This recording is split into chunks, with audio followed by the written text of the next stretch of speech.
What's going on, everybody? Welcome back to the channel. As you can see, we got snow and we are taking our first ride on the new Pioneer tire. So let's get it. Should have dropped the PSI, so I'm rocking 16 from when I was messing with it last night. Yeah, let me drop the PSI some.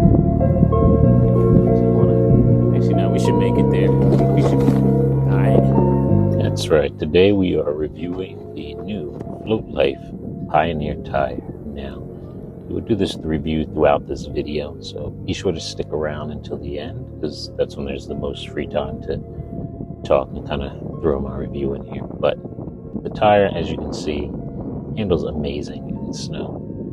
You know me, I'm always going to try to push its limits and push the edges of, you know, what things are capable of doing, so you can see. So enjoy.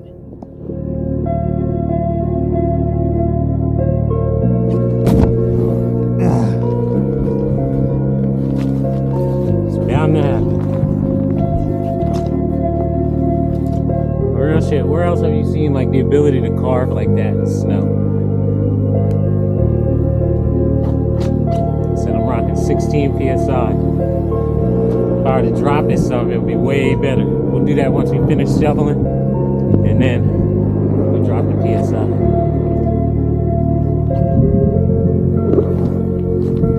Oh yeah, baby. Slashes are wild in the snow.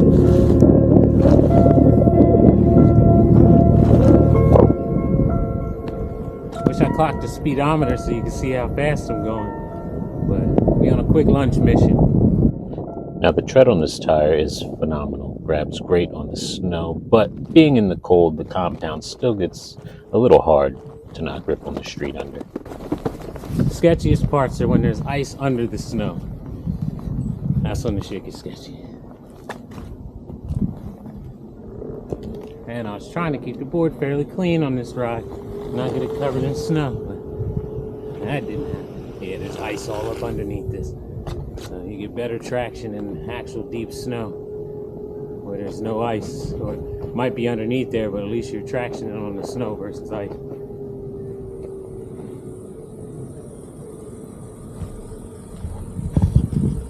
Truck go. There you go. Watch them coming my way and they ain't put no signal on. Yep, see? Fucking clowns. That's what signals are for, cocksuckers.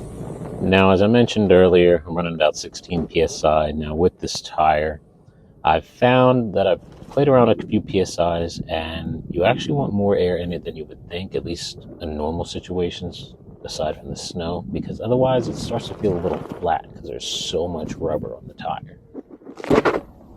We made it. Now it's time to shovel. First,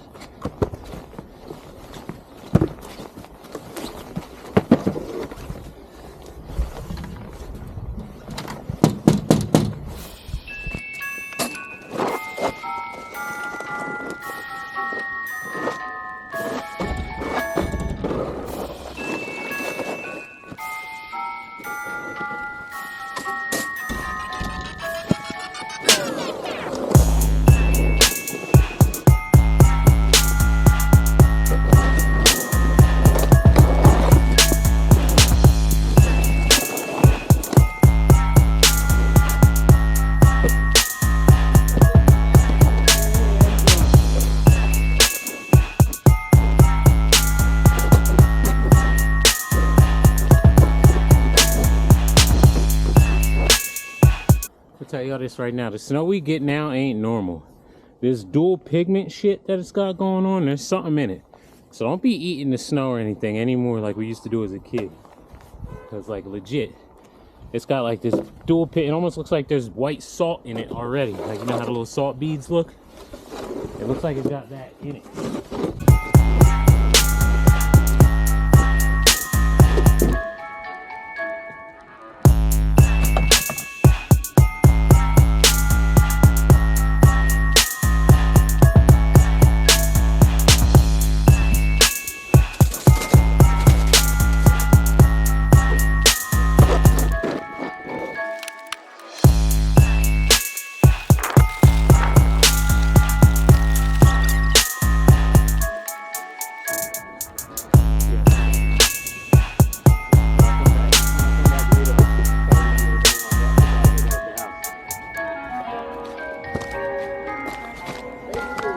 Yes, no problem.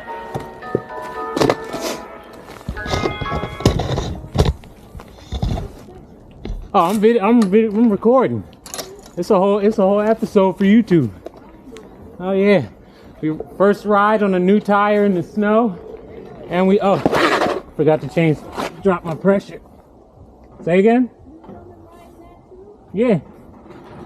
The camera's on right now.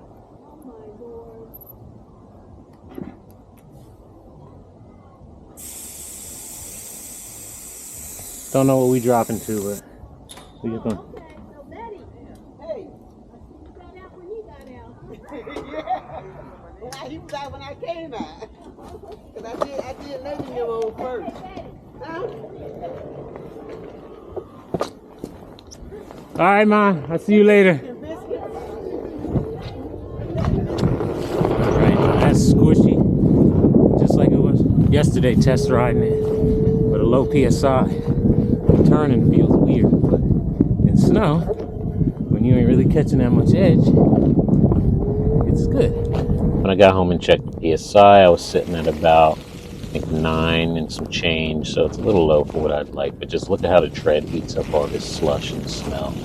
I really can't wait to give this a review in some dirt and play around with some PSIs, because the tire has a lot of rubber on it. So much rubber to where, like I mentioned before, you'll run a higher PSI, because otherwise that rubber gets, so gushy and so it starts to feel flat.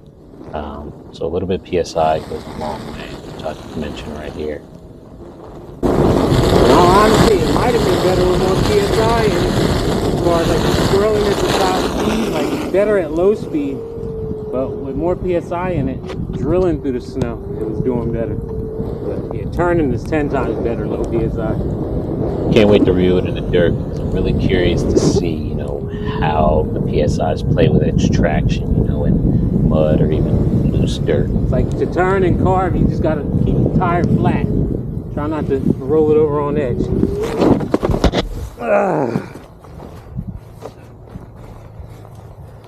Wet paint, the paint markers in the road will get you every time, I'm finding out. Especially if you try to turn over them. And yes, I'm out here reckless with no helmet on. I apologize to my viewers. Do not do as I do. This is supposed to be a quick run to my mom's through the snow. And as you know, one-wheeling always turns into doing more than what you set out to do initially. It's because it's so fun. Now, I'll be 100% honest with you guys. Not riding in the snow all the time. There's really not much more I can really say about this tire. I'll let the video kind of be the review in itself. Just look at it in the snow.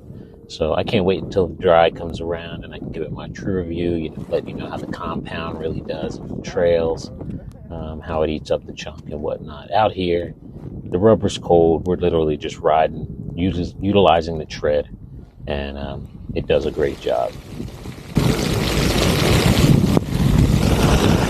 Anybody who said you can't ride with a fender in the snow, as you can see, it's the best way to keep your foot pads from getting covered in snow. Now, mind you, it ain't 13 degrees out here, so if it was that cold and things were freezing, maybe it would be a little worse, but